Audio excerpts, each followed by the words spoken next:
ndabasubije cyane amazina ni Patience nk'ibisanzwe.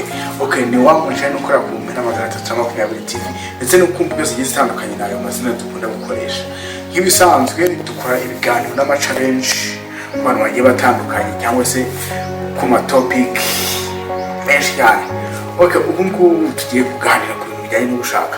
Ikintu dushaka kwibutsa gukora subscribe yaba comment kugira ngo tumenye ibyo turi gukora ndetse niba ufite n'igitekerezo nawe watubwira.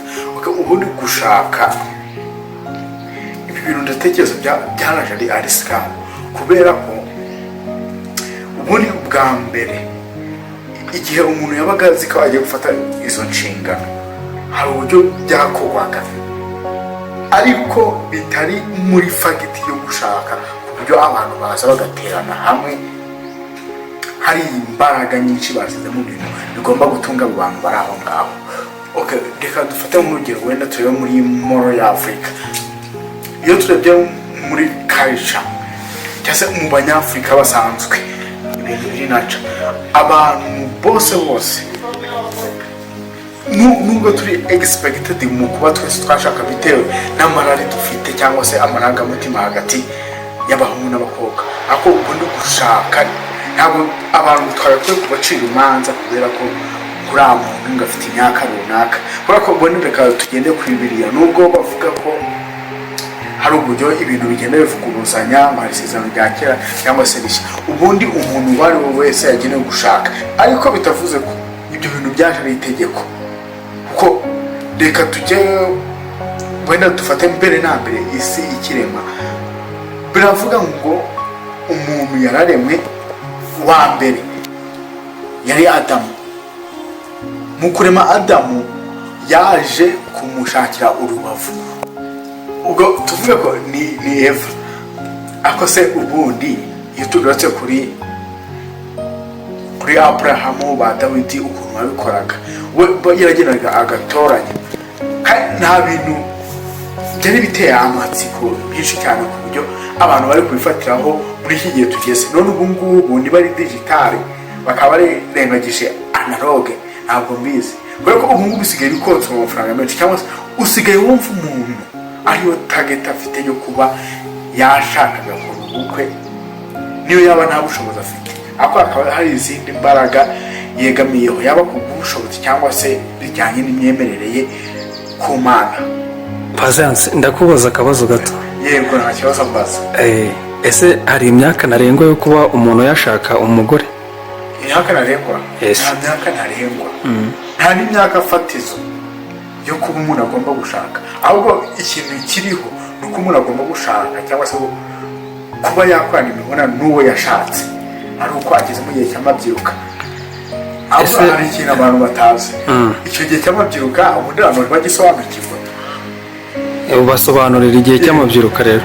Igihe cy'amabyiruka ubundi dushobora gufatira mu mategeko y'igihugu.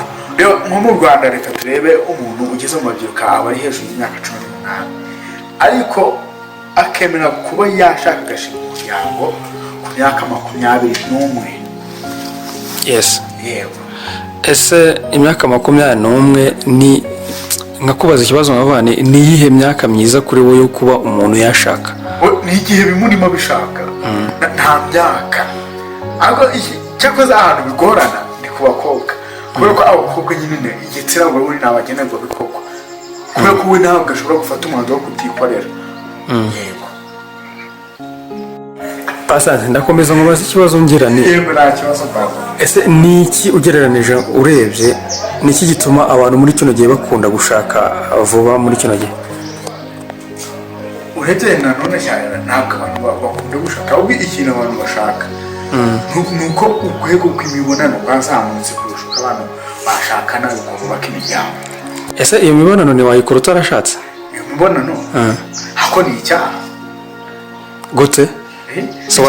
Twese tuzi amategeko y'Imana uvuga ko gusambana ari icyaha. Yego, niyo mpamvu rero. Ako se wowe iyo urebye ubona ari icyaha mu mboni zawe ubona ari icyaha? Jyewe nshobora kubifata mu buryo bubiri. Ubundi ngendeye uko niyumva njyewe ubwanjye, gusa gusama ntabwo ari icyaha. ntabwo ari icyaha. yewe ahantu ushobora kubisobanura neza, mbese ubundi hagati y'umukobwa n'umuhungu bashobora kubikora, n'umugabo n'umugore, ubundi hari itandukaniro ry'uburyo cyangwa se bikorwamo. Ntabwo. Niyo mpamvu rero intego ya mbere ubundi yo gushaka cyangwa ituma abantu bashaka ni uko bagomba kunezezanya nyine imibiri yabo hagati yabo bombi. Ni impamvu ibintu bishobora kwafegita abantu bakunda gukora ibyo bintu, ugasanga niba umuntu ashobora kubikorana n'abantu barenze batatu, ubundi hari imbaraga umuntu muri biological, hari imbaraga umuntu agomba gutakaza ku muntu. Naho ibaze ku mbaraga uzi ko uza spendinga ku muntu utakaje ku bantu 10. Ese ni iki gishobora gukorwa kugira ngo Patience abe yashaka? Iki gishobora gukorwa ntacyo usibye kubyiyumvamo ngewe. Uraturumbiye rero. Oya ntabyo kurumba, none si byo bintu ubona bishaka. Tuvuga ko umuntu adashobora kuba atabishaka, kuko ibintu byiza byose ntabwo bishobora kubera abantu cyangwa se abantu babikunda. Okay, ndabashimiye cyane ngo mukomeje kudukurikira. Amazina ni aya, ni Patience Iradukunda. Okay, nakagaruka. Bye bye.